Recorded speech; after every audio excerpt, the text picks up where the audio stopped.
Барлықтарыңызға сәлем. Менің болашақ отбасым. Мені асыға күтіп жатқандарыңызға өте сенімдімін. Мен де осы шаңырақтың келешек сәбиі болуды және ата-әжемнің құрсағына бөленуді асыға күтудемін. Мен сіздерді қатты жақсы көремін.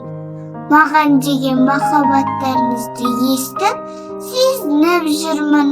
Мен анамның құрсағында жатқан кішкентай бөпе болсам да, отбасымызға үлкен бақыт әкелетініне сенімдімін.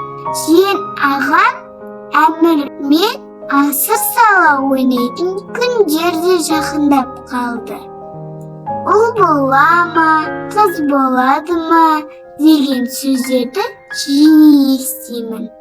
Ендеше келесі сәтте кім екенімді айтуға дайынмын.